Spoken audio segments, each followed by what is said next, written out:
अस्सलाम वालेकुम नाज़रीन, आप देख रहे हैं प्रोग्राम सवाल और मैं हूं मिस फारसी। प्रोग्राम के आगाज़ में बात करेंगे कि लाहौर की इंसदादे दहशतगर्दी अदालत ने बानी PTI की 9 मई के मुकदमात में जो है वो अबूरी ज़मानतें खारिज करने का जो तफसीली फ़ैसला है वो जारी कर दिया है। अदालती फ़ैसले में कहा गया है कि 9 मई को ज़मान पार्क में जो है वो एक मीटिंग हुई और उसमें यह कहा गया कि अगर गिरफ्तारियाँ हुई तो फ़ौजी तनसीबात और सरकारी इमारतों पर हमला करके जो है वो हुकूमत को प्रेशराइज किया गया। 9 मई को इस्लामाबाद जाते हुए बानी PTI ने एक वीडियो पैगाम भी जारी किया और उसमें कहा गया कि अगर मुझे गिरफ्तार किया गया तो हालात जो है वो श्रीलंका जैसे हो जाएंगे। अबूरी जमानत उस शख्स का हक नहीं जिसने हुकूमत का तख्ता उलटने की साजिश की हो। पूरे जो अदालती फैसला है उसको उसमें जो सियाको सबाक है बानी PTI को जो है वो मास्टरमाइंड करार दे दिया गया। इस पर बात करेंगे। प्रोग्राम के दूसरे हिस्से में डिबेट होगी। आज वज़ीर आला पंजाब मरियम नवाज़ की जानिब से जो है वो तलबा तालिबात में इलेक्ट्रिक बाइक्स तकसीम की गई हैं, इस पर बात होगी। और प्रोग्राम के आखिरी हिस्से में डिबेट होगी।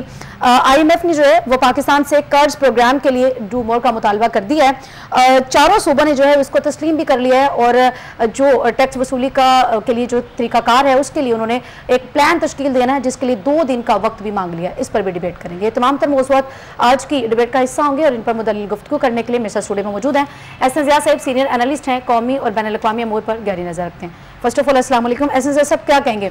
आज इंसदादे दहशतगर्दी अदालत ने जो है वो कह लें कि बानी PTI को मास्टरमाइंड करार दे दिया है। जी बिल्कुल, और मेरा ख्याल है कि ये बड़ा अहम फैसला है और इस फैसले के अंदर इसके जो मंदरजात हैं वो बड़ा इंपॉर्टेंट है और ये तयन करते हैं कि अगर यही सिलसिला आगे बढ़ता है और प्रोसिक्यूशन का जो केस इसी तरह चलता आगे और जैसे कि अदालत ने इत्तफाक किया दहशतगर्दी की अदालत ने, तो अगर तो या तो ऑल टुगेदर इसको ख़त्म कर दिया जाए, ऊपर वाली अदालत जो है कर दे, या अगर इसके कुछ पॉइंट्स भी आगे चलते हैं तो बानी PTI की जो मुश्किलात हैं उनमें ना सिर्फ इजाफा होगा बल्कि शायद उनका बाहर आना भी बहुत मुश्किल हो जाएगा।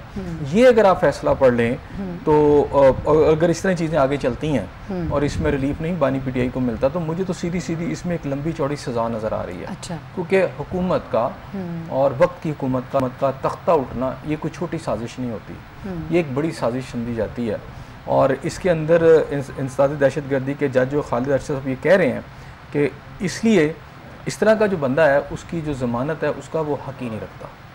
तो इसका तो ये मतलब है कि ये केस आगे चलेगा और वो समझते हैं जज साहब कि इस केस को चलना चाहिए, मुजरिम को इसमें मुलजिम को इसमें ज़मानत नहीं मिलनी चाहिए बल्कि आगे केस चलना चाहिए। और उनके मुताबिक तो इसके अंदर अगर उनको इजाज़त ही नहीं है तो फिर अगर देखा जाए तो किसी ना किसी हद तक तो ये नज़र आता है कि इमरान खान साहब को इसमें मुजरिम करार दिया जा रहा है। इनडायरेक्टली समझ लें या डायरेक्टली समझ लें तो इस केस के अंदर उनको गुनाहगार करार दिया जा रहा है। उसके अंदर जो मज़ीद कहा गया कि जो 2 गवाह ने बयान दिए हैं इसमें प्रोसिक्यूशन का केस बड़ा स्ट्रॉन्ग नज़र आता है। अच्छा। और डेफिनेटली इसकी वीडियो एविडेंसेस भी होंगी और मौके की शहादतें भी होंगी।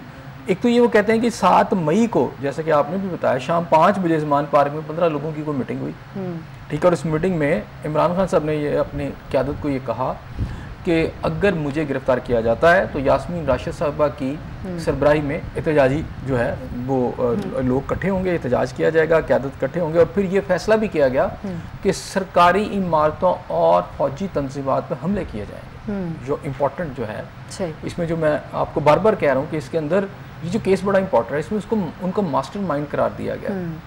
अब ना सिर्फ इसमें वो मास्टरमाइंड है बल्कि ऑर्डर्स भी जारी करने वाले वो हैं, यानी कहीं उनका इम्प्लीमेंटेशन में भी एक रोल नज़र आता है। एक तरफ मास्टरमाइंड अगर इस केस को देखें, अब PTI का मौक़िफ़ क्या है या PTI के साबका चीफ का क्या मौक़िफ़ है या वकला, वो एक अलग बात है। लेकिन इस फैसले के ऊपर आज हम बात कर रहे हैं तो इसमें कहा गया कि फ़ौजी तनसीबात पर हमला करके एक प्रेशर डेवलप किया जाए गवर्नमेंट के ऊपर, ठीक है। और इसके अलावा ये कहा गया कि जनाब एक बयान भी दिया इसको, यानी कॉर्पोरेट कर रहा है उनका वो बयान जिसमें उन्होंने जाने से पहले, कोर्ट में जाने से पहले यानी गिरफ्तारी से पहले उन्होंने ये बयान भी दिया कि अगर उन्हें बयान किया गया तो श्रीलंका जैसे हालात पैदा हो सकते हैं। इसका मतलब है कि जो पैदा करने थे हालात, लोगों को पहले से डायरेक्शन दे दी गई थी कि इस तरह के हालात पैदा किए जाएँ और ऐसा हो सकता है। फिर ये कहा गया कि जो अब देखिए उसमें जो बाकी लोग हैं जैसे यास्मीन राशिद साहबा हैं और बाकी जो भी लोग इस वक्त अरेस्टेड हैं, एजाज चौधरी साहब भी, तो उसके अंदर उन्होंने कहा कि उनकी जो लीडरशिप है उन्होंने इस पर इत्तफाक किया। अच्छा। और फिर मॉडर्न डिवाइसेस के साथ ये पैगाम जो था आगे पहुँचाया गया, ठीक है। तो जब इस तरह की मुजरिमाना साजिश होती है तो पुरअमन एहतजाज भी एक बड़े समझे वायलेंस में तब्दील हो जाते हैं। तो इसलिए कोर्ट तो मेरा ख्याल है पॉइंट टू पॉइंट इसको डिस्कस कर रही है, पॉइंट टू पॉइंट ये सारी चीज़ें चल रही हैं। और अगर ये ज़मानत नहीं हुई तो अब इसका मतलब ये है कि अभी केस चलेगा। तो सब अभी इसी फैसले को अगर देखें तो इसमें बड़ी चीज़ें बड़े वाजे भी हैं, जैसे कि ये भी कहा गया कि ऐसे शख्स की जो है वो अबूरी जमानत मंजूर नहीं हो सकती। इसका मतलब कि समझ आ रही है कि केस क्या रुख इख्तियार करेगा या किस जानिब जा रहा है अगर इन्हीं रिमार्क्स को देखें। PTI के लिए मज़ीद मुश्किल वक्त देख रहे हैं आप? जी बिल्कुल, एक तो ऑलरेडी वो एक मुश्किल वक्त से गुजर रहे हैं। 9 मई के वाक़यात के बाद तो उनकी मुश्किलात में बहुत इजाफा हुआ है, लेकिन अब मुझे लगता है कि कुछ चीज़ें जो है ना शायद कुछ लॉजिकल कंक्लूजन की तरफ जा रही हैं। अच्छा। आप अक्सर मेरे प्रोग्रामों में शुरू में कहती थी अगर ऐसा है तो फिर सज़ा क्यों नहीं होती, वैसा है तो केस आगे क्यों नहीं चलता। तो मैंने आपसे कहा था कि इट विल टेक टाइम, होगा, लेकिन मुझे वो ये लाहौर वाला जो केस है, जिना वाला जो है आप हाउस वाला, ये मुझे लगता है कि इसके अंदर इनको खासी मुश्किलात होंगी, क्योंकि मैं इसको जो जिस टीम ने इसको जब केस को तैयार किया तो उसको जो हेड कर रहे थे DIG इन्वेस्टिगेशन लाहौर थे उस वक्त, इमरान साहब, तो मेरी उनसे इस हवाले से बात भी हुई थी। वो इस्तगासा के वो जो बहुत सारे पॉइंट्स हैं उसमें कुछ शिकें ऐसी थी जो कि पुराने आपके लॉज हैं, कुछ नई शिकें भी डाली गई थी। उसको देखते हुए मुझे लगता था कि इनकी बेल नहीं होगी, और वही हुआ कि जब वो लगाई गई तो भी टेररिस्ट कोर्ट से उनकी बेल रिजेक्ट हो गई। बाकी केसेस और नवीयत के थे, ये केस बिल्कुल और नवीयत का, ये बगावत का केस है, ये समझे कि पाकिस्तान दुश्मनी का केस है, ये फौज के खिलाफ एक केस है जो असल बड़ा केस है। और ये वो केस है जिसके अंदर इमरान खान साहब, अभी फौजी अदालतों के ऊपर आपको पता है केस पेंडिंग है, उसके ऊपर फैसला नहीं आया सुप्रीम कोर्ट का। अगर आ जाता है और फौजी अदालतों को इख्तियार दे दिए जाते हैं तो फिर मुझे लगता है कि ये वाला केस आप समझ लें ये फौजी अदालतों में जाएगा, अगर इस तरह की कोई सिचुएशन बन जाती है तो फिर, और फौजी अदालतों में जाएगा और वहाँ बहुत जल्द सजा हो जाएगी। जिना हाउस समेत अभी कल परसों का ये फैसला है, मजीद जो 3 केसेस हैं जिसमें जो है वो बानी PTI की जो जमानतें हैं वो ऑलरेडी उसमें जो है वो खारिज हो चुकी हैं। इस तरह के फैसले यके बाद दीगरे आना PTI के लिए जो है इस वक्त तो यकीनन एक मुश्किल टाइम है, लेकिन उनकी जो अगर गुफ्तगू सुन लें या बानी PTI की तरफ से बाहर आके तो ये क्लेम करते हैं ना कि वो बड़े अंदर पूरे एतमाद हैं, वो जिस तरह का भी फैसला आ जाए उसके ऊपर बड़े पूरे एतमाद होते हैं, उनके वकला बाहर आके ये सारी गुफ्तगू करते हैं। आप समझते हैं कि वाकई वो अपने बयानी के ऊपर कायम है? ये सब हुआ, देखिए होता है, जो बंदा अंदर हो डेफिनेटली उसकी बहुत सारी मुश्किलात होती हैं। जेल बहरहाल जेल होता है, वो चाहे वो कहते हैं ना कि आप किसी को चाहे सोने के पिंजरे में बंद कर दें और तमाम आसाइशें भी अंदर देते, तो बहरहाल एक जेल है, उसकी एक ज़िंदगी है, कैदोबंद की अपनी एक सोबतें भी होती हैं। अगर ना भी हो तो बहरहाल अगर आपको किसी को भी एक कमरे में बंद कर दिया जाए और उसे क्या आपने बाहर नहीं निकलना, तो 24 घंटे के बाद तो उसको वो कैद का मजा आना शुरू हो जाता है। यानी बात है जब आप पाबंदी करते हैं उसकी मूवमेंट पर किसी इंसान की तो होता है। तो अब आप लीडर्स के तौर पर वो अपना एक कॉन्फिडेंस तो शो करते हैं, लेकिन अंदर से टूट फूट का शिकार होते हैं। अभी बहुत सारे केसेस के अंदर उनको रिलीफ भी मिला है, लेकिन देखें फवाद चौधरी साहब, अगर चाहे मैं समझता हूँ कि खान साहब जो हैं आज जिन मुश्किलात का शिकार हैं, जिस मुकाम पर वो पहुँच चुके हैं, उसके अंदर इनके मशवरे बड़े शामिल थे। और इन्होंने जो कुछ किया, जिस तरह की इन्होंने एक 16 बयान स्पीचेस की और हर एक को दुश्मन बनाया, और खान साहब को जो मशवरे दिए, कोई ये राइट हैंड मैन थे, या राइट पे थे या लेफ्ट पे थे, हमने तो यही देखा है। फवाद चौधरी साहब हो या फिर वलीम खान हो या फिर वो तरीन ग्रुप हो, ये सारे लोग हों, ये तमाम लोग उसी, अगर वो 15 का जिनका जिक्र किया जा रहा है, एक प्रॉपर मीटिंग हुई और उसमें ये सारे लोग तो शामिल थे। तरीन साहब जो हैं और अलीम खान साहब, ये तो बहुत पहले उनसे अलहदा हो चुके थे। ये इनका केस फवाद चौधरी वाला नहीं है, पहले तो ये है सही। ये तो वो लोग अलहदा हो चुके थे जिनसे खान साहब भी ज्यादा जो थे उस वक्त उन्हें पसंद नहीं करते थे, और जिनको वो पसंद करते थे। और हर पार्टी टूट-फूट का शिकार तो 9 मई के बाद ही हुई ना, उसमें जिन्होंने आके प्रेस कॉन्फ्रेंस की या फिर उसके ऊपर जो है वो माजरत कह रहे हैं वो कर ली, तो वो उनकी तो जान खलासी हो गई। ये मीटिंग हो या फिर इस तरह के जो वो उसमें तो ये सारे लोग शामिल थे, नहीं, वो सारे नहीं है ना। देखिए इसमें कहा गया है कि वो जो है यहाँ पे फवाद चौधरी तो तब बड़े उनके वो 15 लोगों का कहा गया ना, वो 15 लोगों की एक मीटिंग हुई। अब देखना नहीं, नाम तो 15 लोगों के नहीं है, लेकिन जो बड़े क्लोज लोग थे ना, जो इस्तगासा है उसमें तकरीबन डिटेल्स मौजूद है, सही, ठीक है ना। मसलन उसमें जाज चौधरी साहब का नाम है या इस तरह के नाम हो सकते हैं। अब उसमें जो बहुत सारे लोग छोड़े गए या बहुत सारे अंदर आए, तो जाहिर बात है वो तादाद कहीं बड़ी है। तो अब ये कहना कि वो जो बाकी लोग छोड़े गए हैं वो यहाँ पे मौजूद थे, मेरा ख्याल है वो कबल अज़ वक्त है या हम उसको देख नहीं पा रहे। वो 15 लोग थे बेसिकली इस केस के अंदर, जिसके अंदर उनकी जमानत मंसूखी है, और मेंशन किया गया कि उसमें यास्मीन राशिद साहब का नाम है, और उस वक्त की जितनी भी लीडरशिप थी उनके नाम होंगे ना। यास्मीन राशिद और इसमें जो यहाँ पर थे वो ऑलरेडी पकड़े गए हैं, उनमें से मैं समझता हूँ उसमें मियां असलम इकबाल साहब हैं, ठीक है, और इसमें और भी लोग हैं। और इसी तरह ना सिर्फ लाहौर के अंदर, आप खैबर पख्तूनख्वा के अंदर भी कुछ लोगों के नाम थे, बाकी शहर हैं आपके पाकिस्तान के अंदर, उनके अंदर भी उन लोगों के नाम थे, जहाँ जहाँ जो कुछ भी हुआ। अब मैं कह रहा हूँ इस केस की सिर्फ लाहौर वाली बात कर रहे हैं, हम जिना हाउस वाली बात कर रहे हैं, और यहाँ जो कुछ हुआ फौजी तनसीबात पर जो हमले हुए। अब इस केस के अंदर एक वो करैक्टर्स हैं जिसे जहांगीर तरीन है, एक अलीम खान साहब है, तो ये तो बहुत पहले इनसे अलहदा हो चुके थे। इस 9 मई के वाक़यात में उनका कोई ताल्लुक नहीं है, उनको तो पहले डिस्टेंस हो चुका था उनका। अब जो करीब थे उनमें से फवाद चौधरी साहब थे, और एक जमशेद चीमा साहब हैं, उनकी वाइफ बहुत करीब रही उनके, मुसर्रत चीमा जो थी। इस तरह के बहुत सारे लोग थे जो उनके राइट या लेफ्ट में मौजूद थे, और उनके मशवरों पर वो चलते भी थे, और उनके मशवरों पर साफ नजर आता था। यही मेरा ख्याल है फवाद चौधरी साहब, इस तरह के बहुत सारे लोग थे जिनकी वजह से बहुत सारे लोग इमरान खान साहब से दूर हुए थे, लेकिन खान साहब का आखिरी लम्हे तक फवाद चौधरी को कॉन्फिडेंस हासिल रहा है। ये एक बहुत बड़ी हकीकत है। और फिर ये है कि जब वो 9 मई के वाक़यात के बाद, जाहिर बात है जब इस तरह की अगर साजिश हो, अगर मैं थोड़ी देर के लिए कोर्ट में जो उनकी, अब जाहिर बात है अदालत की बात करेंगे इस वक्त तक, तो इसी अदालत की बात करेंगे जो उन्होंने मुस्तरद किया और जो फैसला आया मुस्तरद करने की वजह, उसकी वजह है कि हुकूमत का तख्ता उठने की साजिश करार दी है अदालत ने। अब ये साजिश तो इस्तग़ासा ने की है, कहा ही होगा, लेकिन कोर्ट ने भी इसको मान लिया है, और इसलिए कहा है कि वो कोर्ट उसको तस्लीम करती है कि इस्तग़ासा का जो पॉइंट ऑफ व्यू है, उन्होंने जो भी एविडेंसेस वहाँ पे रखी, उसके नतीजे में कोर्ट ने ये फैसला किया कि जनाब ये बिल्कुल इन्होंने हुकूमत को तख्ता उठने की एक साजिश की थी। अच्छा चलें, तख्ता उठने की जो साजिश की थी, तो फिर अब इनके साथ जितने भी लोग थे, अब उनके साथ तो जारी बात है 9 मई के बाद फिर जब आप नाकाम हो जाते हैं, थोड़ी देर के लिए साजिश थी, नाकाम होगी, जब नाकाम होगी तो फिर जारी बात है एक थ्रस्ट भी आता है, एक रिएक्शन भी आता है, एक रिप्लाई भी आता है, ठीक है, वो सारा कुछ फिर रिवर्स हुआ। जब रिवर्स हुआ तो फिर पकड़ दकड़ भी हुए, सारा कुछ भी, और इसमें ये लोग भी शामिल हैं। अब इसके अंदर यह है कि अब ये सजाओं की तरफ जा रहा है केस, अनलेस के हाई कोर्ट या सुप्रीम कोर्ट के अंदर पीटीआई के वकला जो हैं अपना केस साबित करें कि ये जो फैसला हुआ ये गलत है। लेकिन मैं फिर वही कह रहा हूँ कि फवाद चौधरी साहब बार बार ये उस दिन कहते रहे, अगरचा के करीब थे और बहुत सारी तबाही के इमरान खान की जिम्मेदारी, लेकिन अब की बात उनकी वो बड़ी सही मुझे लगती है।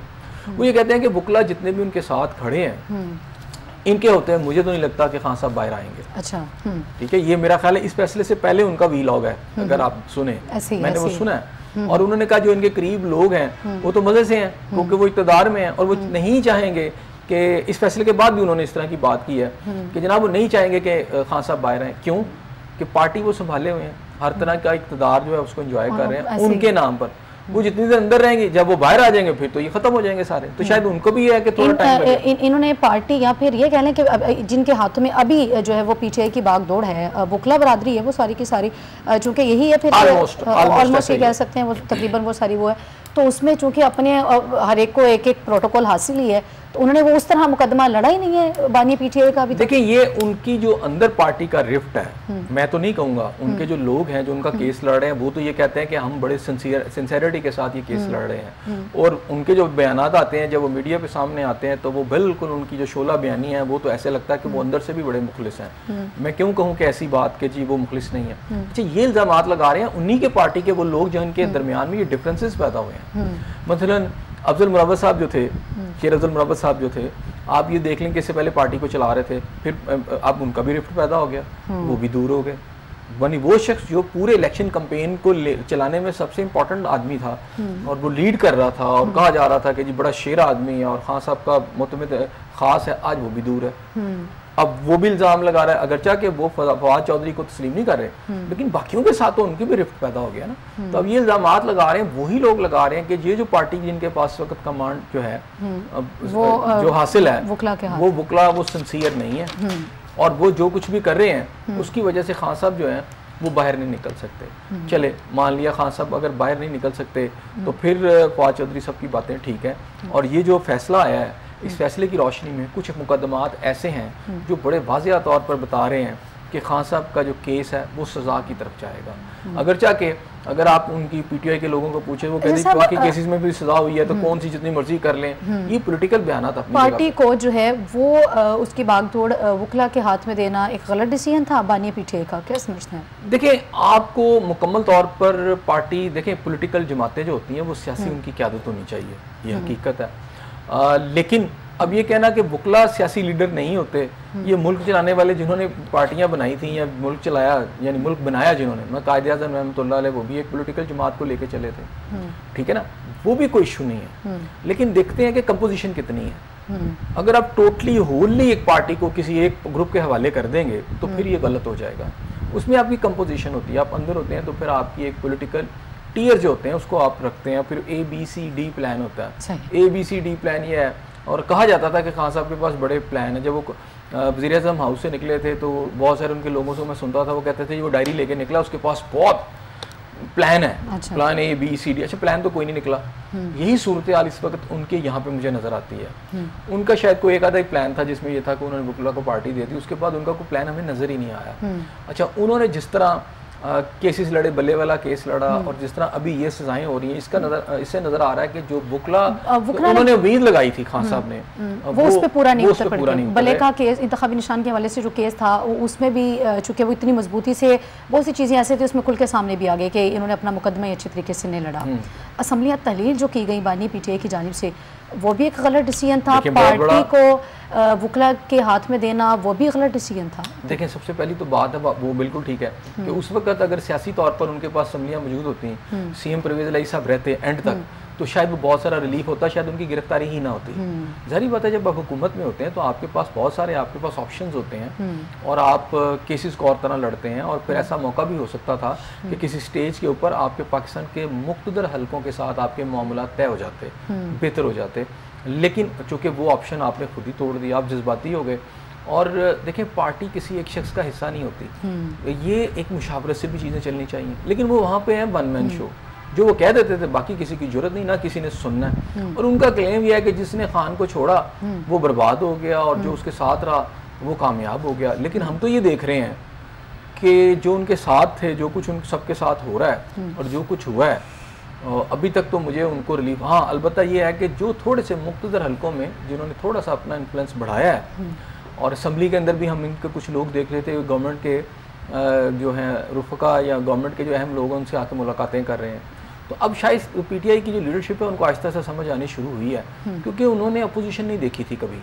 अच्छा, उन्होंने इक़्तिदार देखा था ना? और अगर अपोजिशन भी देखी थी तो उसके पीछे मुख्तदर हल्के उनके खड़े थे, एस्टेब्लिशमेंट के कुछ फैक्टर्स उनके साथ थे जो उन्हें इक़्तिदार में लेके आए। ये बहुत बड़ी क्योंकि आप कह रहे हैं ना कि उन्होंने अपोजिशन देखी ही नहीं थी, तो अभी जो किरदार फिर जो होना चाहिए था वो शायद यही रीजन है कि चूंकि उन्होंने अपोजिशन अभी तक देखी नहीं है। देखी थी, वो अपोजिशन देखी थी जो जिसके जिस नहीं उसके ऊपर आप ये समझे मुख्तदर हल्के या एस्टेब्लिशमेंट के एक अहम लोग जो थे वो उनकी सरपरस्ती कर रहे थे। सही, वो सरपरस्ती जो मियां नवाज शरीफ साहब आज वो गिला करते नजर आते हैं कि जजेस के जरिए मेरी हुकूमत गिरा गई, तो एक प्लान था उस वक्त की एस्टेब्लिशमेंट का जिसमें जजेस भी शामिल थे, और अब तो ये सुप्रीम कोर्ट से भी फैसला आ चुका है। ये मैं नहीं कह रहा, सुप्रीम कोर्ट का फैसला ये बता रहा है ना, साजिश के तहत, तो ये साजिश के तहत किया गया। तो उस वक्त की जो उन्होंने अपोजिशन भी की वो एक प्रोटेक्शन में की। रियल अपोजिशन करना 9 मई के वाकयात के बाद वो कर रहे हैं, जो रियल अपोजिशन मैं समझता हूँ कि जो स्टेप फिर उन्होंने उठाए, उसका जो आप समझे कि एक रिटॉर्ट आया सामने से, उसका रिप्लाई जो आया बिफिटिंग मैनर के अंदर, मैं उसको कहूँगा, तो अब उनसे हैंडल नहीं हो पा रहा। जाहिर बात है कि तो फिर अब यही है कि जी कौम हमारे साथ है। मैंने कहा कि कौम सारी साथ नहीं है, हाँ अब थोड़ा सा कौम इस अंदाज में है कि ये हुकूमत अपने पैरों पे खुद कुल्हाड़ी मार रही है। बिजली के जो रेट्स बढ़ते चले जा रहे हैं उससे ठीक है, आवाम बदजन है, लेकिन अब ये कहना कि वो सारी PTI के साथ है ये भी नहीं है। लेकिन सारी बात है अल्टीमेटली इनडायरेक्ट फायदा जो है PTI को मिलेगा। अब तो मुझे इस वक्त लगता है कि अपोजिशन जमातों को कोई मूवमेंट करने की अब जरूरत भी नहीं है। सही, हुकूमत अपने खिलाफ खुद ही सारे मूवमेंट आवाम को खुद ही खड़ा कर रही है। जो बिजली की कीमतें हैं, गैस की कीमतें हैं, जो महंगाई है, उसने आवाम को इतना बदजन गवर्नमेंट से कर दिया, फेडरल गवर्नमेंट से खास तौर पर। हुकूमत को अपोजिशन की जरूरत ही नहीं है। नहीं, उन्हें जरूरत नहीं। अब अपोजिशन भी तो इस टाइम पे वो अपोजिशन कर ही नहीं रही ना, जो होनी चाहिए, जो उसका किरदार होना चाहिए, वो तो अपोजिशन को एक ही चीज़ का है कि जो है वो इंतखाबात में धांधली और बानी PTI की रहाई, ये दो ही चीज़ें हैं बस।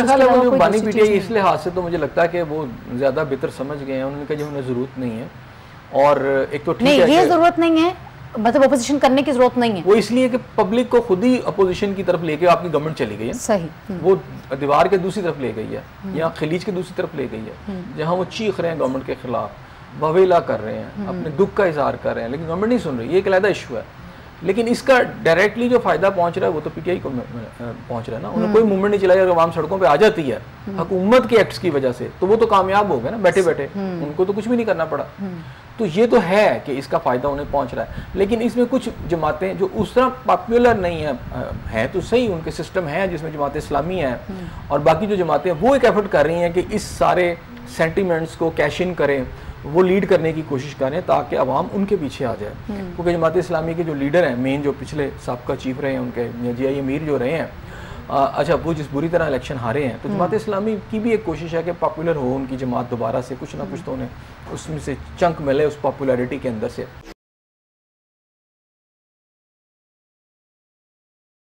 चंद दिन पहले जो है वो मौलाना फजल रहमान को भी बहुत ख्याल आ रहा था महंगाई का, लोगों की परेशानी का, इजाफी बिजली के बिल्स का, वो बहुत परेशान थे।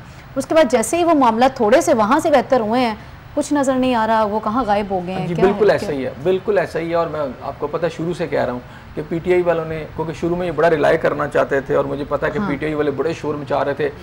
एक तरफ तो उनको मौलाना डीजल कहा जा रहा था, लेकिन जब ऐसे मामला सेट हुए तो उनको ऐसे जैसे एक बहुत बड़ा लीडर के तौर पर खुद पीटीआई वाले पेश कर रहे थे कि देखिए जी वो खड़े हो गए, उन्होंने स्टैंड ले लिया है। तो मैं उस वक्त भी कहता था कि जनाब पीटीआई वालों को उन पर एतबार नहीं करना चाहिए, क्योंकि वो पीटीआई को ऐसी डॉज देंगे कि उनको लग पता जाएगा। तो वो उनको लग गया पता, क्योंकि मौलाना फजल रहमान साहब का असल में जो नुकसान है या जो उनका क्लेम है या उनका दावा है कि जनाब उनकी जमात के साथ धोखा हुआ है, फ्रॉड हुआ है या उनका मैंडेट छीन लिया है, तो उस मैंडेट को छीन के किसके वो गोद में गया? वो नून ना पीपल्स पार्टी, वो तो नून के, वो तो पीटीआई के वो यानी आप समझे ना झोली में पड़ गया। तो उनको है कि मेरा मैंडेट वापस किया जाए, तो उनकी बेसिकली लड़ाई है पीटीआई से अभी भी। अगर आप देखें तो इस चीज का इल्म पीटीआई को तो था तब भी कि अगर ये इनकी ये लड़ाई है कि धांधली हुई और मेरा मैंडेट चोरी किया गया, तो इनका मैंडेट छीन के दिया किसको गया? देखें, अगर आप सियासी जमात के तौर पर गलतियां लीडरशिप की देखेंगी तो पीटीआई की गलतियों पे गलतियां, उस पे गलतियां, उस पे इतनी ज्यादा हैं, जहाँ से असम्बली से निकलना, फिर आपका जिस सारी गलतियों में आप समझते हैं कि एक बड़ी गलती ये थी इनकी कि जो असम्बलियां खुद तहलील करती। मैंने कहा एक बहुत बड़ी पावर थी।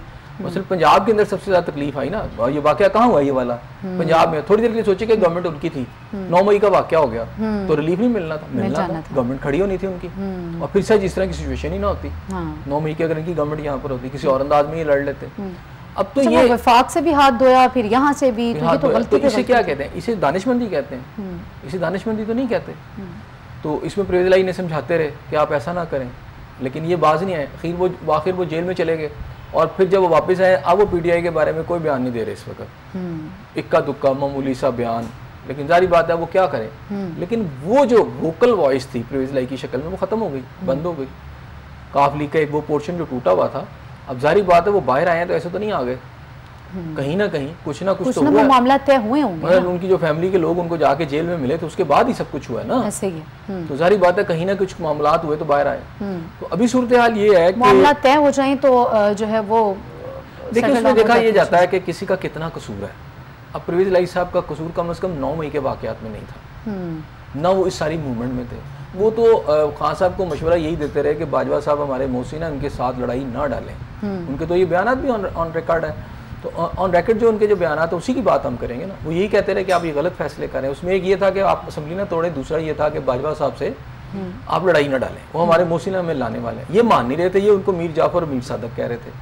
तो जब वो उनकी बात भी नहीं मानते थे तो आज वो भी आपको देखें काफ लीग का एक बहुत बड़ा पोर्शन वो भी अलहदा हो गया। फिर अब रह गई इनकी अपनी पार्टी। सुन्नी इत्तेहाद काउंसिल का भी जो हाल हुआ है, उनके साथ भी इनकी नहीं बन रही अंदर से देखा जाए तो। अब अपनी पार्टी के अंदर भी अब डिवीजन शुरू हो गई। अब वो 2-3 हिस्सों में पार्टी तकसीम हो गई ना। ये फितरी अमर है कि जब जो है वो लीडर ही पाबंद सलासल हों तो फिर उसके बाद पार्टियां जो होती हैं वो टूट फूट का शिकार हो जाती हैं। और दोबारा हमारे सामने इसकी एग्जांपल्स मौजूद हैं। पीपल्स पार्टी की सूरत में, पीएमएलएन की सूरत में, तो वो दोबारा से उठ खड़ी होती हैं। आप क्या समझते हैं कि चूंकि ये फितरी अमर है कि बानी पीटीआई पाबंद सलासल हैं, पार्टी टूट फूट का शिकार है, उसके बाद जैसे ही बाहर आएंगे कुछ रिलीफ मिलेगा, पार्टी दोबारा अपने बाहर आएंगे? बड़ा अहम सवाल आपने किया, बाहर आएंगे इस फैसले के बाद, इस केस के बाद कैसे बाहर आएंगे? ये बताएं ना। जिस जगह से वो उम्मीद लगा के बैठे हैं उसके तो वो मिन्नत समाजत की इंतहा कर चुके हैं कि मेरे साथ मुज़ाकरात कर लें। अब वो मुज़ाकरात ही नहीं करे तो बाहर कैसे आएंगे? कोई मुज़ाकरात इनके साथ हो ही नहीं रहे। तो जो हुकूमत पेशकश कर रही है बार बार मुज़ाकरात की, वो तो ऐसे पॉलिटिकल जमात कर रही है ना, उनके लोगों को आए हम बात करते हैं, कुछ देखते हैं, कुछ रिलीफ निकालते हैं, लेकिन वो जो असल पार्टी है जिस पे हमले हुए हैं, जिसकी तनसीबात पे हमले हुए हैं, वो तो अपना बयान दे चुकी है। उसने बता दिया कि 9 मई के वाक़यात को किस तरह कंसिडर किया जाता है, मुल्क दुश्मन, इंतशारी पार्टी, सारा बयान तो आ चुके हैं। और वो मौका भी सामने आ गया कि 9 मई के वाक़यात के अंदर जो मास्टरमाइंड है, जिसने इम्प्लीमेंट किया, जिसने ये सब कुछ किया, उसको हम छोड़ेंगे नहीं, ठीक है। और अगर छोड़ दिया गया तो उनका बिल्कुल जायज़ पॉइंट है, तो फिर ये मुस्तकबिल में तो ये मजाक बन जाएगा। इसलिए ये जो कोर्ट का फैसला आया है, आप छोड़े ना सीटों का फैसला, वो तो ठीक है, कल आ जाना है। पीटीआई के लोग जो हैं बहुत ज़्यादा इसके बारे में पूरी उम्मीद है कि मखसूस निश्चितें उनको मिल जाएंगी। अच्छा, अगर मिल भी जाएँ तो उस तादाद में पीटीआई नहीं आती कि गवर्नमेंट हिला सके। अगर वो मिल भी जाएँ सीटें तो इतनी बड़ी आप फोर्स नहीं बन सकते कि आप गवर्नमेंट का सेटअप उड़ा दें, नहीं, मूव नहीं ला सकते, अभी भी अंदर नहीं ला सकते। और बाकी जो इक्का दुक्का जमातें आई डाउट शामिल हो जाती हैं साथ, तो देखिए अदालत फैसला कर सकती है, लेकिन आई डाउट, जिस तरह की सिचुएशन मुझे नजर आ रही है, जो मैंने रिमार्क्स पढ़े, आई डाउट के ऐसा होगा। अगर अदालत फैसला कर दे तो ठीक है, लेकिन अगर मेरी जात की हद तक पूछे तो आई डाउट कि इनके हक में कोई फैसला आ सकता है। थोड़ा बहुत कोई हल्का फुल्का उसको इम्प्रेशन आ जाए, वो मैं नहीं कहता, लेकिन देखना अदालत क्या फैसला करती है। ये तो अभी मे बी नोट वाली कंडीशन है, एक कल तक तो ये वाज़ेह हो भी जाएगी। अब उसमें मुझे लगता है कि 2 सूरतें हो सकती हैं। एक तो ये है कि कोर्ट उस फैसले को बरकरार रखे इलेक्शन कमीशन के, कि वो जो सीटें उनको दे दी गई दूसरी पार्टियों को, उसको बरकरार रखे, या कोर्ट फिर किसी को भी ना दे। अच्छा, सही, कि कोर्ट इसको कुछ और इसका कोई फैसला कर दे, कुछ और अंदाज में कुछ मखसूस नशिस्तें बाकी जो दूसरी और जमातों को नहीं जाती, मतलब किसी जमात को भी नहीं जाती, जैसे पहले दे दी गई हैं, वो नहीं होती, वो वापस ली जाएंगी वो सारी नशिस्तें। जारी बात है फिर वो माइनस हो जाएंगी ना, लेकिन उसके लिए जारी बात है एक आपका कॉन्स्टिट्यूशन है, सारा कुछ है, वो इतना आसान नहीं होगा। वो तो जारी बात है कि फिर आप उसको वापस लें। मैं वही कह रहा हूँ ना, उसके लिए जाहिर बात है दोबारा से गवर्नमेंट को कुछ रिफॉर्म्स लानी पड़ेंगी। वो एक लंबा चौड़ा मुझे मामला नजर आ रहा है। इन केस हो तो कुछ भी सकता है, अभी तो खैर मे बी नोट वाली कंडीशन है, लेकिन अगर जो है वो सुन्नी तहत काउंसिल की मखसूस नशिस्तें उसे वापस मिल जाती हैं वो सारी, तो फिर और दूसरी जमात अगर जमात इस्लामी हो जाती है या JUIF कोई लगा ले, इस तरह की चंद एक जमातें उनके साथ शामिल हो जाती हैं। देखिए फिर सिचुएशन कुछ बनती हुई नजर आती है। अपोजिशन तो ये सारे स्ट्रांग हो जाएंगे, गवर्नमेंट को टफ टाइम और दे सकते हैं, लेकिन आप ये कहना कि गवर्नमेंट को ही रिवोल्ट आ जाएगा, ऐसा कोई अंदर से कोई ऐसी चेंज आ जाएगी, कोई ऐसी मूव बन जाएगी, वो आपका जो फिगर वर्क बता रहा है उसमें अभी वो उस पोजीशन में अभी भी नहीं है। अच्छा, ठीक है ना। और याद रखिएगा जब साबिक चेयरमैन PTI की जब गवर्नमेंट गई थी, तो अब ये कहते हैं मैं अकेला था, अकेले नहीं थे, जमातें इनके साथ उसी वक्त भी थी, काफ लीग भी थी इनके साथ, उस वक्त MQM भी थी और बाकी सारी जमातें थी। तो तिनके अलहदा उस वक्त हुए, या समझे कि परिंदे उस वक्त उड़े जब काफ लीग भी अलहदा होना शुरू हो गई, पता चल गया अंदर से, पता चला कि MQM भी अलहदा हो गई है, तो वो जो 5-6 जमातें थी वो इनसे अलहदा हुई थी, तो तब ये अकेले रह गए, तो गवर्नमेंट ख़त्म हो गई थी। अच्छा, वो जितनी जमातें हैं, MQM हो या कुछ और जमातें हों, तो आप ये समझ लिए इंडिकेशन है, जिस दिन वो इस गवर्नमेंट से अनाउंस करेंगी ना कि हमने अलहदा होना है, तो समझ लें वो जो ऊपर बड़े बैठे हैं ना, जिन्हें मुक्तदर हल्के कहते हैं, वो फिर इस गवर्नमेंट के साथ भी खुश नहीं है। अब वक्त इनका भी आ गया है, और अगर वो खुश नहीं है तो ना MQM हटेगी, ना काफ लीग का जो टूटा हुआ पोर्शन है वो हटेगा, या कोई और जमात जो है हटेगी। तो ये चाहे जितनी मर्जी सीटें बनाने और गिराने में मुक्तदर हल्कों का पूरा किरदार होता है। देखिए ये तो है बहुत बड़ा फैक्ट है, और जो इमरान खान साहब को कौन लेके आया था, मुक्तदर हल्के ही लेके आए थे। और ये इल्ज़ाम तो नवाज शरीफ साहब और सुप्रीम कोर्ट का फैसला नहीं बता रहा कि उस वक्त की सुप्रीम कोर्ट ने जो फैसला किया था वो किसने नल एंड वाइड किया, इसकी सुप्रीम कोर्ट ने कर दिया ना। और इसका मतलब ये है कि उस वक्त एक साजिश हुई थी सही नवाज शरीफ के खिलाफ, उसकी गवर्नमेंट को गिराया गया था, थ्रू अदालत गिराया गया था। इनके खिलाफ तो चले नो कॉन्फिडेंस मोशन आई थी, वो जो कराया गया था वो अदलिया और मुक्तदर हल्कों ने मिलकर किया था सब कुछ, और उसका फैसला सुप्रीम कोर्ट का फैसला उसकी सबसे बड़ी एविडेंस है, सबसे बड़ा सबूत खुद सुप्रीम कोर्ट का मानना है कि ये सब कुछ हुआ था इनके साथ, तो हुआ था। तो फिर ये तो होता रहा कि चलती हुकूमत गिरा दी जाती है। मुल्क जो है वो फिर हम ये कहें कि हम तरक्की याफ्ता ममालिक की सफ़ में खड़े हो जाएं, तो ये तो पॉसिबल नहीं है ना। फिर आप तो तरक्की पजीर ममालिक में रहेंगे, आप चलती हुकूमत जब दिल करता है वो हुकूमत गिरा दी जाती है। देखिए चलती हुकूमतों का भी अपना PMLN की मिसाल हमारे सामने मौजूद है, PTI की मिसाल हमारे सामने। देखिए तो उस वक्त हाथ किसने ज्वाइन की थी, पोलिटिकल जमातें ना दे साथ। उस वक्त जब PML की गवर्नमेंट गिराई गई तो किसने साथ दिया मुक्तदर हल्कों का, इमरान खान पॉलिटिकल जमातों ने। इमरान खान ने पेश किया ना खुद को कि मुझे ले आए, ठीक है वो ले आए। और जब फिर इनको हटाया गया है तो शहबाज शरीफ साहब ने पेश कर दिया कि ये मुझे ले आए, मैं सबसे ज़्यादा बेहतर आदमी हूँ आपके लिए, ठीक है। तो बात यह है कि यहाँ पॉलिटिकल जमातें उनका साथ ना दें, फिर सारे कह दें कि नहीं जी हम नहीं साथ देते। जब वो एक को हटाते हैं तो दूसरा पहले से तैयार, बल्कि दूसरा नहीं तीसरा चौथा पांचवा भी तैयार होता है कि जनाब हम तैयार हैं खिदमत करने के लिए, हमें ले।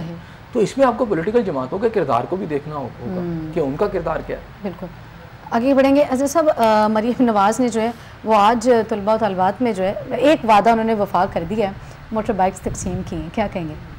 अच्छा, आप मुझे अक्सर कहा करती थी कि जनाब वो ऐलानात कर रही हैं तो वादा पूरा नहीं करी। चले मैं कह रहा था कि मैं इनके हवाले से खुशफहमी का शिकार नहीं, लेकिन पूरी उम्मीद हूँ कि ये कुछ ना कुछ करेंगी, क्योंकि ये मियाँ नवाज शरीफ साहब की बेटी हैं और हमने माजी के अंदर भी बहुत सारे ऐसे प्रोजेक्ट्स देखे जो मियाँ नवाज शरीफ साहब ने, उनमें येलो कैप स्कीम थी और बहुत सारी स्कीमें थी, उन्होंने अनाउंस की तो फिर उन्होंने पूरी भी की थी। अगर उनकी गवर्नमेंट रहती तो बहुत सारे उनकी जो स्कीमें थी और भी पूरी हो जाती। अब इसमें अजब बात जो है ना वो ये है कि आज मैंने ये इस फंक्शन को अटेंड भी किया था, देखा भी था, और इसमें जो मुझे थोड़ी अजीब सी बात वो ये लगी कि मुझे लगता है कि मरीम नवाज साहबा जो है वज़ीर-ए-आला पंजाब, उनका मुकाबला अपनी फेडरल गवर्नमेंट से है। फेडरल गवर्नमेंट जो है वो बिजली के रेट बढ़ा के आवाम को तंग कर रही है और लोग उनके खिलाफ चीख रहे हैं, जबकि दूसरी तरफ अगर मैं बात करूँ तो तकरीबन ये कोई 12 करोड़ के करीब जो है पंजाब के लोग हैं, ये बहुत बड़ी मुल्क की आबादी है, हाफ ऑलमोस्ट आप कह लें। अब उसको किसी भी शक्ल में रिलीफ अगर मिल रहा है यहाँ पे मोटर बाइक्स की शक्ल में, देखिए स्टूडेंट्स को बहुत बड़ा आज रिलीफ मिला है, और इसमें 22,000 के करीब, वो 22,000 से ज़्यादा मोटरसाइकिलें हैं जो वो देना चाहते हैं, और आज उन्होंने दी हैं। उसमें मैंने ख़वातीन को देखा, ख़ास तौर पे जो फीमेल स्टूडेंट्स उनको दी हैं। अच्छा। बाइक स्टूडेंट्स के साथ कितनी तादाद थी उनकी? काफ़ी बड़ी तादाद थी। अच्छा। ठीक है, उसमें उनको जो दी गई हैं, और ये उनका फेज़ 2 था और ये भी चलेगा, जो जितनी भी उन्होंने अनाउंस किया वो कहते हैं जी सबको देंगे। दूसरा ये है कि उनका जो मुझे अच्छा लगा, पंजाब को वो समझें कि आपके इन्वायरमेंट के हवाले से हम अक्सर बात करते हैं जो पंजाब की है, उसमें उन्होंने ये बात की कि हम जो मॉडर्न बसें हैं, आप जैसे ई बाइक्स हैं, इसी तरह इलेक्ट्रिक बसें जो चलाने का ऐलान किया है, फिर यह कि पूरे सूबे के अंदर ट्रांसपोर्ट के निज़ाम को वो इलेक्ट्रिक करना चाहते हैं, ताकि ये जो एक सूबा है हमारा जो आबादी का बहुत बड़ा, इसकी ट्रांसपोर्ट जो है इलेक्ट्रिक की तरफ जाएंगी तो डेफिनेटली एनवायरनमेंट भी ठीक होगी, फिर आपकी जो बहुत बड़ी कंजप्शन है फ्यूल की वो भी जो है वो भी उससे जो इसमें जो बोझ है रेवेन्यू का वो भी कम होगा। लेकिन इसके साथ साथ मुझे जो उनकी अच्छी बात आज लगी वो है 25 अरब रुपए के उन्होंने वज़ाइफ का ऐलान किया। हम ये कह रहे हैं कि पाकिस्तान के अंदर एजुकेशन जो है उसमें हुकूमत इन्वेस्ट नहीं कर रही, लेकिन इसके ऊपर जो उन्होंने बात की वो बड़ी इंपॉर्टेंट थी जो मैंने सुनी। उन्होंने ये बात की कि मेरे पास बहुत सारे लोग ऐसे आते हैं, बहुत सारे स्टूडेंट आते हैं, और ये हकीकत है कि इस वक्त बहुत ज़्यादा जो डिज़र्विंग स्टूडेंट है, लाइक स्टूडेंट हैं, उनके पास फीसें देने के पैसे नहीं हैं। महंगाई हो गई है इतनी ज़्यादा कि जो प्राइवेट सेक्टर के अंदर, even government sector, public sector जो है उसके अंदर भी आप जो है फीसें नहीं दे पा रहे स्टूडेंट्स जो है, और तालीम अपनी जो है जारी नहीं रख पा रहे। तो 25 अरब रुपए का एक ह्यूज, मैं समझता हूँ, एक उन्होंने एक सेटअप बनाया है उसके अंदर, जिसके अंदर उन्होंने कहा जी कि जो स्टूडेंट्स मेरिट पे होते होंगे और अपनी फ़ीस नहीं दे सकते वो गवर्नमेंट ऑफ पंजाब देगी। तो मेरा ख्याल है कि पाकिस्तान ने अगर तरक्की करनी है तो एजुकेशन के रेवोल्यूशन से हो सकती है। बजट में क्यों तालीम को जो है वो प्रायोरिटीज नहीं दी गई? हर एजुकेशन कमीशन का बजट बढ़ाने के बजाय कम क्यों किया गया? महंगाई तो हर दूसरे दिन बढ़ रही है, तो बजट में क्यों कमी की? ये हुआ, ये फेडरल बजट की मैं वही बात कर रहा हूँ। एक बजट आपका फेडरल का 18वीं तरमीम के बाद आपका सूबों को भी आ गया। हाँ जी। तो सूबों ने इसमें इंक्रीज कर दिया, मतलब 25 अरब रुपया, और वफाक ने उसमें कमी कर दी। मैंने वही कहा, मुझे ऐसे लगता है कि मरीम नवाज साहब की गवर्नमेंट का कंपटीशन किसी के साथ नहीं है, अपने वफाक के साथ कंपटीशन चल रहा है। अगर वो खींच रहे हैं अवाम को तो ये थोड़ा रिलीफ देती है किसी ना किसी सेक्टर में। अब इन्होंने अगर घरों की स्कीम बनाई है, आटे में नमक के बराबर, मैं कहता हूँ थोड़ा भी हो, एक रिलीफ देने का एक सिलसिला तो जारी है ना।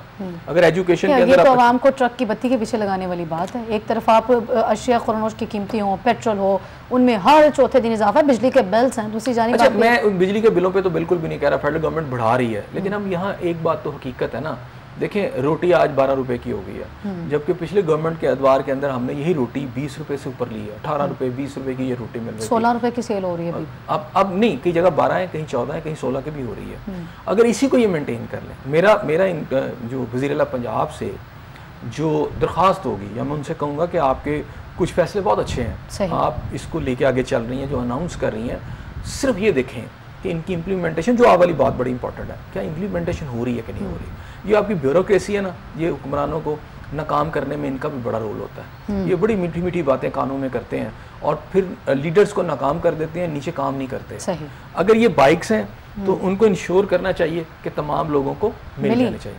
आज मुझे उनका एक नज़र आया कि जब ये प्रोग्राम मैं देख रहा था, मैं वहाँ बैठा हुआ था, तो मैंने सारी बातें बॉडी जेस्चर भी इंसान देखता है, तो वो बहुत खुश मुझे नजर आई। उनके चेहरे पे बड़ी रौनक थी और वो बच्चों अपने काम से वो मुतमिन थी, ये कहना चाह रहे हैं वो नहीं, वो स्टूडेंट्स इतनी रिलीफ देने का मैं कहता हूँ इंसान के अंदर अगर ये जज्बा आ जाए ना कि अगर उसको खुशी मिले लोगों को रिलीफ दे के, तो अगर किसी हुक्मरान में आ जाए किस सूरत में अरबाब इख्तियार में कुछ भी, मतलब बाइक्स आप दे रहे हैं या आप स्टूडेंट्स को आप वज़ाइफ दे रहे हैं 2500 रुपए का, या किसी को घर दे रहे हैं, किसी को खुद ये बताने के लिए बहुत अच्छी बात है। अभी तो वो घरों की बात करिए, मजदूर तबके को 1200 के 2200 के करीब उन्होंने कल गिनवाया कि वो घर दिए जाएंगे, बहुत अच्छी बात है। ये सारी चीज़ें तो कहने में तो बहुत अच्छी बात है, इतने अरब का जो है वो वज़ाइफ भी दिए जाएंगे, बहुत अच्छी बात है, सुनने में भी बहुत अच्छी लगती है। बात फिर वही आ जाती है, इम्प्लीमेंटेशन जब होती है तो फिर और ज्यादा खुशी चले मैं इसको कंपैरिजन ऐसे हमने माजी, चूंकि हमारा माजी बड़ा अजीब सा ना, आपकी इसी बात पे तकलीफ दे माजी है, देखिए होना चाहिए माजी, हमने ये सारे वादे नारे दावे सुने हैं, आपके कंसर्न्स अच्छे हैं,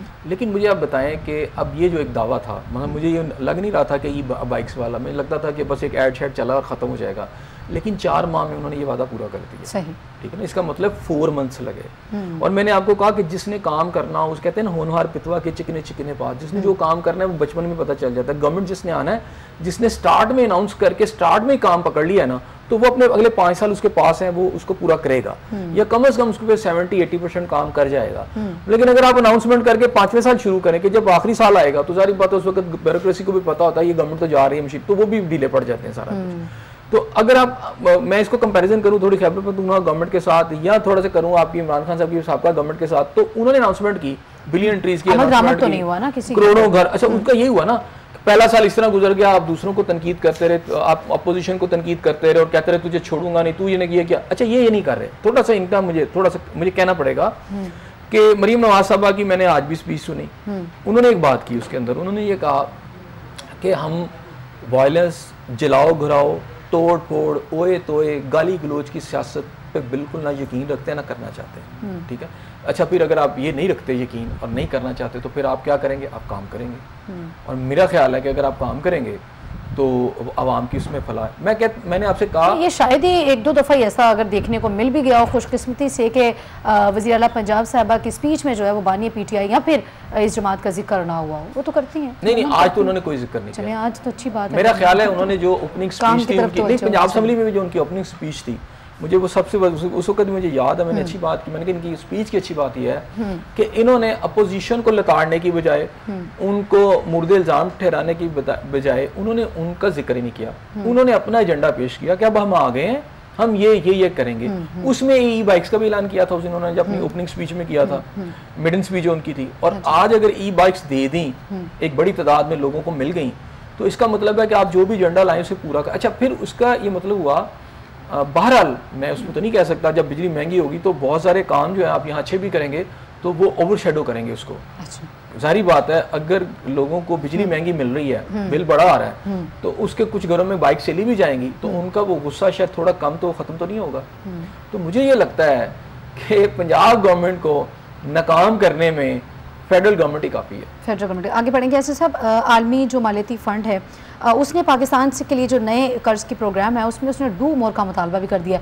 अब इसमें यह है कि जो सूबे हैं उन्होंने यकीन दहानी भी करा दी और उन्होंने वक्त भी मांग लिया है कि ठीक है जी, हमें को 2-4 रोज़ का वक्त दें, हम इसमें एक प्रॉपर प्लान मरतब करते हैं और आगे बढ़ते हैं। फिर देखिए डू मोर वो कर रहे हैं और ज़राअत के ऊपर जो बड़े जिम्मेदार है, जागीरदार, उन पर टैक्स लगना चाहिए।